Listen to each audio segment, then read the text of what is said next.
infernal, c'est ce que vous nous disiez. Pas un seul temps mort, c'est-à-dire qu'ils sont arrivés à l'aéroport, ça a débuté tout de suite. De nouvelles règles, comme on vient de l'entendre. Alors, sur l'épisode 1, vous allez voir, ils vont devoir voyager en pirogue. Idéal pour les couples, hein.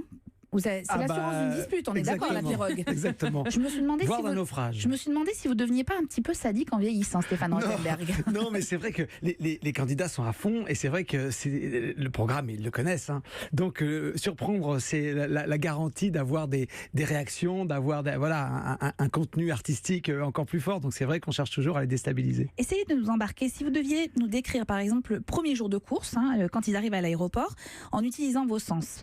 Si, par exemple, je vous dis l'odorat. Non, alors de toute façon, tout de suite, la première chose, c'est la moiteur. Il fait 30 degrés, mais il fait surtout 85-88% d'humidité. Ils sont partis en hiver, donc imaginez lorsqu'ils arrivent. C'est déjà un choc thermique. Et puis effectivement, ils ne s'attendent pas au démarrage de la course. Ensuite, c'est vrai qu'on n'est pas encore dans les grandes villes asiatiques où effectivement il y a des odeurs, parce qu'il y a beaucoup de marchands de rue qui vendent à manger, etc. Là, on va très vite les lancer dans la jungle. Donc la jungle a une odeur particulière, mais finalement qui est pas identifiable au premier. C'est essentiellement la moiteur. Moi, c'est pas l'odeur qui m'a surpris. Oui, parce que c'est vraiment très particulier pour nous, les Occidentaux. On n'imagine pas ce que c'est qu'un climat réellement humide. Tant qu'on l'a pas expérimenté, tant qu'on l'a pas vécu, qu'on ne sait pas ce que ça représente d'être en nage, au bout de mouillé, d'avoir la chemise trempée du matin au soir. Du matin au soir, on ne sèche pas. Et moi, je me fais assez bien, hein, mais c'est très particulier, ça peut rendre fou. Vraiment, parce que quand les gens n'ont pas l'habitude. Donc c'est la première chose. Et puis effectivement, après, il y a la découverte de la jungle. Bornéo, c'est l'une des îles les plus sauvages du monde. Mis à part dans les pourtours de l'île, où il y a une grande ville, et puis quelques villages, tout le reste, c'est rien. Il n'y a rien. Rien. Ouais. Et c'est assez fascinant à voir. D'ailleurs, quand la course s'arrête, parce que certains n'ont pas atteint l'étape, l'arrivée, ils se retrouvent quand même dans des coins désertiques. Il n'y a pas une maison pour pouvoir dormir quand même. Non, alors c'est vrai que bien sûr, Pékin Express, l'un des éléments clés, c'est la découverte de l'autre, de son mode de vie, etc., être aidé par l'autre, etc. Donc l'immense majorité des candidats ont choisi quand même d'être sur des routes où il y a un peu de fréquentation. Mais c'est vrai que pour certains d'entre eux, ils sont au milieu de nulle part, donc c'est une autre confrontation. Mais c'est ça Pékin. Et la finale, c'est Tokyo, hein, donc c'est une folie. Mais voilà, il y a aussi ça. Il y a aussi Bornéo. Et dans la jungle, c'est quoi les bruits ?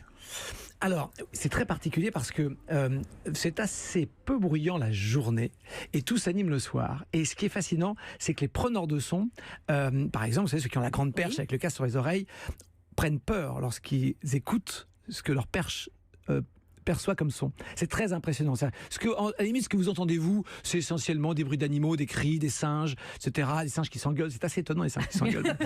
c'est assez fascinant. C'est fascinant, parce que ça part vraiment très très haut, de très très loin. Donc on entend beaucoup les singes. Et de temps en temps, il y a effectivement quelques jaguars. Un jaguar qui attaque des singes, ça fait beaucoup plus de bruit. Excusez-moi Stéphane Rothenberg, comment vous savez qu'ils s'engueulent, les singes? Non, mais vous entendez des singes, ils parlent de foot. Non, mais d'abord, vous les voyez beaucoup sur les arbres, donc c'est fascinant à regarder. Hein. Vous savez, un petit peu comme quand on peut regarder chez nous un bocal de poisson rouge. Là, vous vous mettez. C'est autre chose. Voilà, non, mais là, vous vous mettez à regarder. Non, mais ça doit être extraordinaire. Comment ça commence à démarrer au coucher du soleil. Et ce qu'on voit plus facilement, c'est les singes sur les arbres. Et vous voyez cette vie sociale, c'est fascinant à regarder. Hein. Et donc voilà. Et les preneurs, les preneurs de son. Voilà, mais en revanche, un preneur de son entend beaucoup plus. Entend les serpents glisser, entend beaucoup plus de choses. Et ça, c'est beaucoup plus impressionnant. Et ça peut même faire très peur, surtout la nuit. Une fois que vous voyez plus rien et que vous voyez tous ces bruits effectivement, parce qu'il y a une vie vraiment sauvage le soir, la nuit, dans la jungle incroyable. Et ça, c'est impressionnant, peut-être même glaçant quand on n'a pas l'habitude. Est-ce que vous avez eu des galères pendant le tournage, ce qui est quand même récurrent dans Pékin Express, on est d'accord. Hein. Oui, la dernière édition, c'était malheureusement soldé par un épisode en Inde où vous aviez été retenu. Oui, à Signia Résidence. À Signia Résidence, exactement. Voilà. Ce qui avait peut-être fait basculer aussi la production par le fait d'arrêter pendant quelques années. Oui, parce que c'est vrai que c'est un programme compliqué. C'est vraiment très complexe à faire. Alors la difficulté, là on l'a dans le premier épisode, c'est qu'effectivement on a eu, pour 1000 raisons, pas pu vraiment préparer la première épreuve, la pirogue, et les candidats se sont mis à se noyer, à naufrager. Oui, à naufrager. Voilà. On les a retrouvés, vous inquiétez pas. Oui, c'est pas très profond. Mais du coup, ils ont noyé les micros, ils ont noyé les caméras, donc ce qui a posé des gros problèmes derrière. Juste ça, mais il y a eu plein derrière.